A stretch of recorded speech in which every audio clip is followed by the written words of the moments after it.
Good morning, good afternoon. My name is Elsa Lefebvre. I work for the UN Environment Cities Unit, and together with my colleagues, we have led the development of this course in close collaboration with our partners at UN Habitat, C40 Cities, and with the support of the Urban Morphology Institute, ERUP, and several other organizations. In this unit, I will lead you through an overview of the approach we are proposing and of the structure of the course. As highlighted in the previous video, the neighborhood scale is an ideal entry point for cities to start implementing integrated planning for sustainable urban development.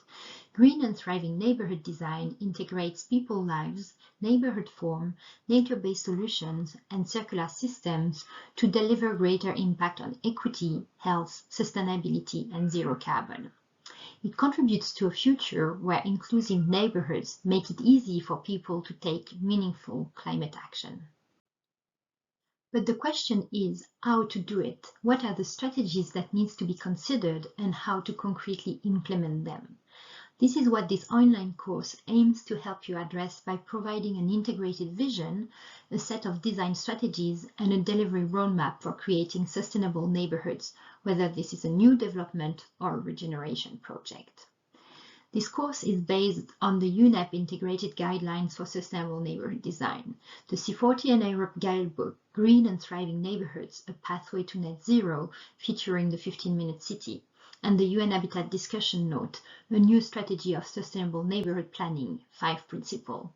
It also provides an extensive list of further resources, including sectoral toolkits and guides from UN and partner institutions, links to other training materials, and case studies. This presentation will give an overview of our proposed integrated approach to neighborhood planning and introduce the 4th section of this massive open online course, or MOOC.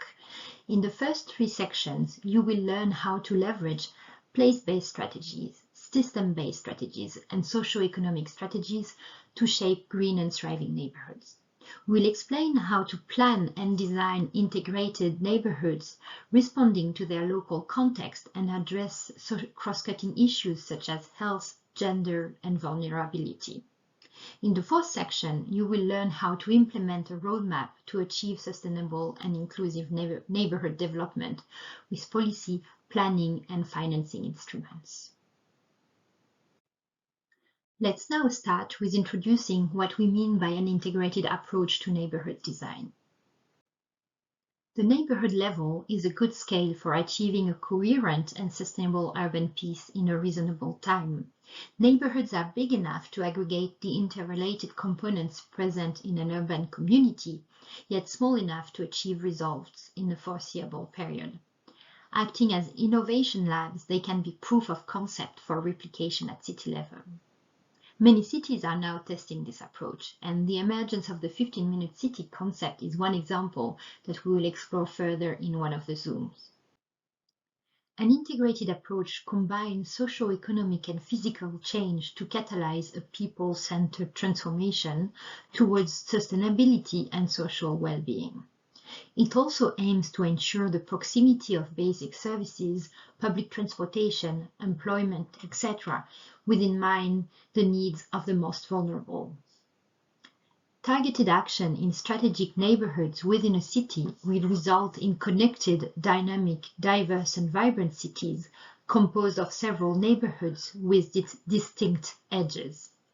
Integrated approaches to city planning and management play a role in innovating to adapt to future risks and stresses and in reducing resource consumption, biodiversity loss, and emissions. As economic and political hubs, cities can catalyze positive change to face the challenges ahead via locally adapted and integrated urban design. This integrated approach is intended to initiate an engaging and inclusive process, not to be followed to the dot, but to be adapted to the local context. It can be applied in part or as a whole. Strategies comprise the way to create strategic density, nature-based solutions, and bioclimatic principles for buildings and construction, decarbonizing energy, circularity, and many more. People are at the heart of the neighborhoods and at the heart of this process too. Neighborhoods allow for community engagement and build upon the sense of community. Section 1 of this course will look at place-based strategies that can help shape complete and people-centered neighborhoods. This first section will describe how design decisions on location, movement, connections, green spaces, and biodiversity make a place sustainable. In many ways, the neighborhood layout must influence positive human interaction, community health, and inclusiveness. This action can also significantly reduce energy demand and thus carbon emissions. Place-based strategies draw from the local community culture and values, from the topographic and climatic context. They integrate sustainability dimensions with quality urban design. They integrate nature-based solutions, bioclimatic design, people-centric design, high connectivity with positive and activated public spaces. They foster resilience through a diversity of options and experiences. Place-based strategies deliver multiple benefits. They enhance livability, inclusiveness, and reduce building energy demand by design and for transportation. Section 2 of the course is dedicated to the system-based strategies that will transform an area into a clean, efficient, and integrated neighborhood. The second section provides guidance on the organization of systems to make a place resource efficient and net zero by connecting the different systems operating at neighborhood level to create a smart, circular, and net zero city. A green and thriving neighborhood will aim to minimize emissions throughout the project lifecycle and achieve net zero by counteracting any residual emissions in a robust and transparent way. Neighborhood systems must influence positively human interaction while creating a comfortable microclimate, minimizing energy use, and facilitating local sourcing and the use of renewable energy. System-based strategies deliver multiple benefits. System integration and circularity enhance synergies and efficiency and are key levers to achieving zero carbon. The section provides an overview about ways of integrating the management of systems to achieve greener neighborhoods using circular economy approaches. Learners will acquire knowledge on how to catalyze systemic change in the neighborhoods. They will learn how to leverage on synergies and system integration at neighborhood level to meet emission reduction targets. They will learn about opportunities offered by decentralized renewables and digitalization. Our Section 3 looks at socio-economic strategies to enhance inclusiveness, health, and local economies. The section will describe how holistic design can address cross-cutting issues such as community health, gender, and socio-economic vulnerabilities. Good neighborhood design can positively influence community health and sustainable lifestyle, provide economic opportunities for all by design while ensuring safety for women and vulnerable communities. Action at neighborhood level can engage citizens in creating inclusive places, inspiring gender sensitivity, and developing economic opportunities for all, including the most vulnerable groups.